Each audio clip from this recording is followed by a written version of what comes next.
How big is this for LA Knight to share the spotlight with John Cena? I think it is the first moment since the rise of LA Knight in WWE that we are seeing a tangible placement of his personality and his magnitude in the card. To be in this match with John Cena at Fastlane is a definitive and intentional move based on his popularity. When it comes to professional wrestling, if you are talking about it, we are talking about it. Welcome to the Wrestle Chat Podcast with the Ant-Man. Welcome to another Wrestle Chat Podcast with me. My name is the Ant-Man. My co-host joining me, 25% of the talent, 100% of the brains behind the Man-Child Chronicles podcast, Michael Glavin. Is that right, or is it flipped? I have never heard more true percentages in my entire life. However, they do say that 73.5% of all statistics are made up on the spot. So. Is that on the spot? It was made up just this morning. Good to be back with you here on the Saturday, talking some pro wrestling. Thank you for joining us wherever you are partaking in this show, listening in on the free iHeartRadio app or wherever you love to listen, or if you're watching on Wrestle Chat TV on YouTube. Thank you for being here. If you're a Spotify podcaster, you can now watch or listen on Spotify. It's your choice.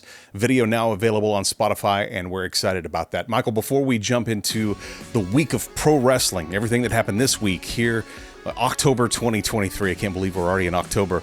I want to share something that I'm super excited about. It's the movie The Iron Claw. More news on that this week. This is the movie that stars Zac Efron playing the role of Kevin Von Erich, the surviving brother of the famed Von Erich family that pretty much owned pro wrestling in this neck of the woods, as we say down here, in Dallas in the 80s, and so much more of the world too. This is what I grew up on. Here's a pic of me, my buddy Eric Pershika, with Kevin and Carrie Von Erich. Yes, French rolled jeans and all. I hear that's coming back. Maybe I'm just hopeful. Everything comes back around, man. Everything comes back around.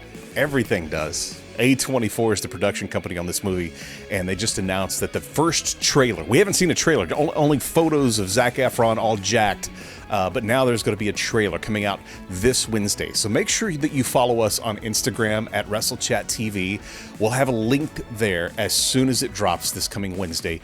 Easy place to stay connected with us. WrestleChatTV on Instagram. Michael, Edge is now officially Adam Copeland, and Adam Copeland is now officially All Elite. We speculated on the last week's show, that it could be Adam, behind that devil mask, mounting the attack on Switchblade Jay White, but it was a different Jay that Adam came back for. It was Uncle Jay, as his girls like to call him, Christian Cage. And Christian didn't have two kind of words to say to Adam in their embrace on the show on Dynamite this past Wednesday. But let's start at Adam's appearance at AEW Wrestle Dream. That was on Sunday. There were three things to take notice of here. A new girl's voice at the beginning saying something brand new, the entrance song that was used, and the Rated R Superstar, heard for the first time and uttered in AEW by Taz. It's hard to pick which one of these three that is more shocking with his return or his appearance here. Which one do you want to start with first? Well, let's just go straight down the list. We have a new voice at the top of the entrance theme that somehow sounds new yet familiar, and I think that was the point. I think it was too. It's pretty cool having Beth Phoenix, and she changed it up a little bit. You Think You Know Me was the original. Now it's You Think You Know Him. Mm-hmm. I thought that was kind of a cool little twist for a brand new start and a brand new company. And it passes trademark stuff. It does pass trademark. You're exactly right. Which we are all about here on Wrestle Chat TV and Wrestle Chat Podcast, making sure that we are copyright compliant. Yep. And speaking of that, Metalingus, it's from Alter Bridge, as you know, and he and the lead singer of Alter Bridge, he being Adam, are close friends, and that song was not the sole property of WWE. Yeah, and honestly, it helped. Everybody knows what I said on this podcast last week about how I feel about Edge being, Adam Copeland being you had me on the edge of my seat there for a second. Adam Copeland being All Elite. But I'll tell you what, with the majority of his metaphorical identity intact, it made for a much smoother transition. And here's what I gotta say: if Motorhead and Alter Bridge could just do every WWE theme ever, we would be living in like the perfect universe. You know, I don't pop very often, you know, but every time, you know, Edge music hits, or even now Judgment Day, like with the Judgment Day music hits, and I'm actually a little disappointed simultaneously because the Judgment Day took the intro of the song, which is awesome, and then butted it up right against the chorus. And so when I went to YouTube and been listening to it in my spare time, I get ready to go, you know, to go into the chorus, and I'm like, oh, there's a verse there. There's a verse here. They do mess up, because that's not the beginning of Metal English either. Right. On This Day is not the beginning. Right. I mean, it's, they, you know, Alter Bridge, they don't have to tour for the rest of their life. They just sit back and create music for wrestling stars. That's right. Yeah. Then we heard the words uttered for the very first time, and in fact, I said this, that was a slip up from Taz when he said, the rated R superstar is All Elite. I just assumed that WWE had the trademark locked up on this, but no. Adam and AEW about to make a mint on t-shirts. The rated R era is here. Was that a big oversight from WWE? To be honest, I don't think so. I think that with the way we've heard both entities talk about each other since Edge came out since Adam Copeland came out as All Elite. Do you realize how difficult that's going to be for me as we go forward? And I think, I don't know that we're under that same law, so Yeah. I think we might be okay if you do. Okay. So we'll let them slip. I don't know if we were having to pay like a fine or something every time that it happened. If Pat McAfee can drop F-bombs on ESPN, I think we're okay calling this guy Edge. Okay? Perfect. But with Edge leaving on what appeared to be great terms, his contract expired. He chose not to renew. WWE, he claims that him and WWE officials have spoken since his debut, and everybody's very positive on it. When you look at when WWE chose to not renew those trademarks, I don't think it's an oversight. I think it is a signaling of and a gift of job well done.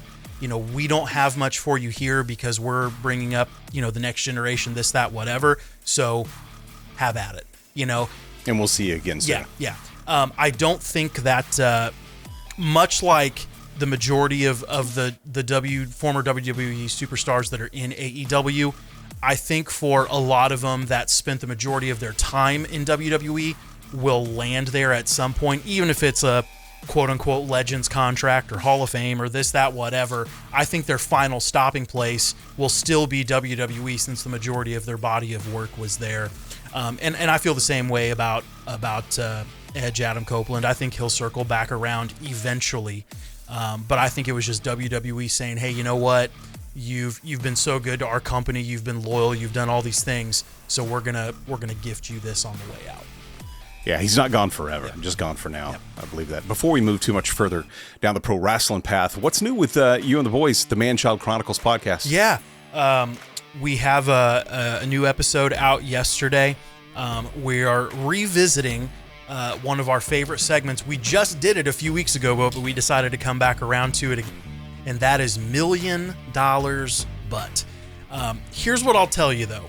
This episode is probably the most that I've had to censor or edit or different things. So not only is there some really fun, dark humor in this episode, but you said Edge a lot? I did say Edge a lot. Okay. So yeah, so I it was before we got all the copyright stuff worked out. Cease and desist. But sure. But no, it's a really fun episode, and the format is a little bit different too. A lot of times on our episodes we do multiple different segments. This is a shorter episode. It's only about 30 minutes long, and the entire episode is $1 Million But. With us just cutting it up, having a good time. Yeah. And I would encourage you guys to watch it because there's a few terms of that'll really make you think if it's worth $1 million or not. So. Okay.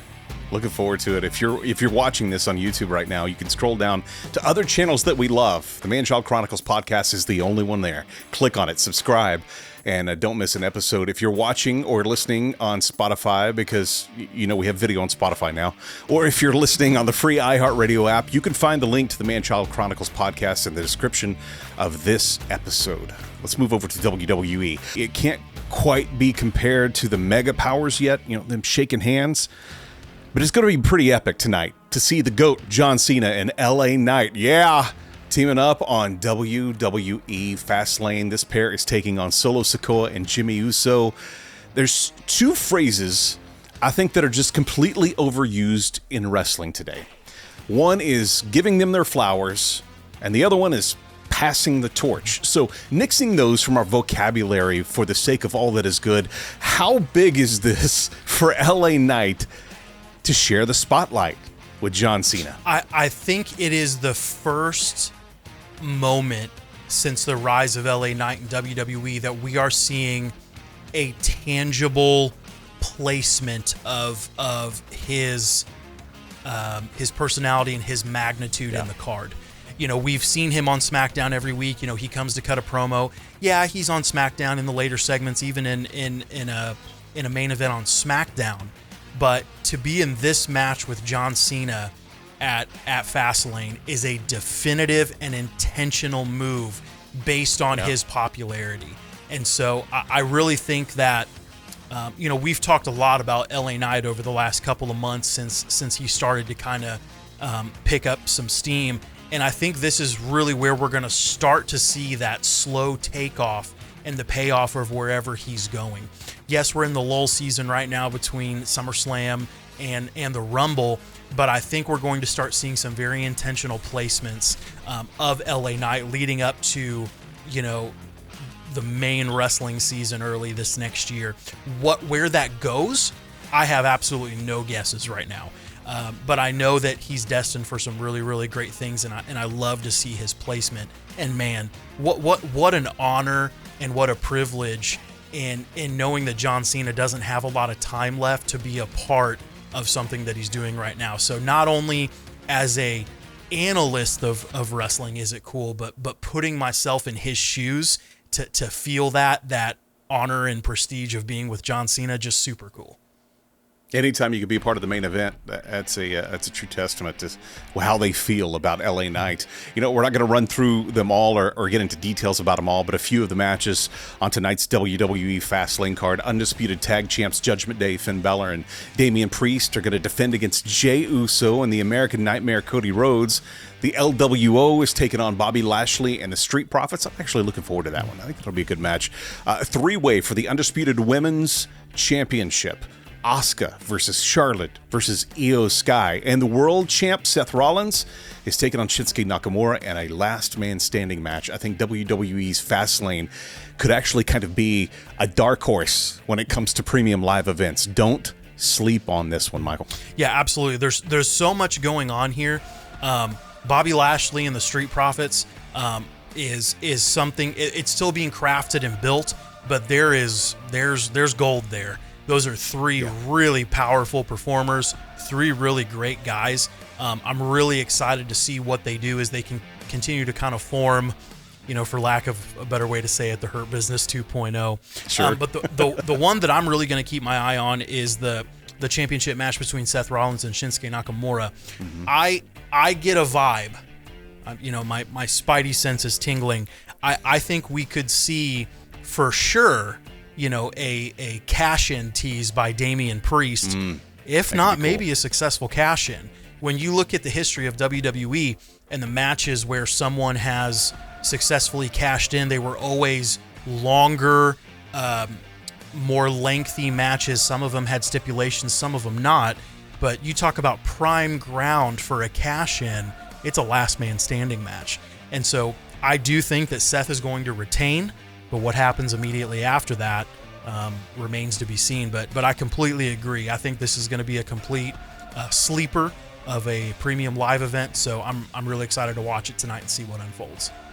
And that's a tease at a cash-in hasn't even happened recently. So that's a good sense you got going there. The Spidey senses. Also, kind of a telltale sign is look for that tag match to be close to the beginning of the premium live event. If you see that happen, that could be a sign that something is going to happen later, because often they kind of push those things apart so you forget that guy's even there when it gets down to that. There's one name that we haven't discussed yet here on this show when it comes to Fastlane. It's a name that we did bring up when it broke that she left AEW, and we discussed where she might land inside the WWE universe, and that's Jade Cargill. A couple of notes from a couple of sources this week say Jade will be a part of Raw. She'll be a part of that brand.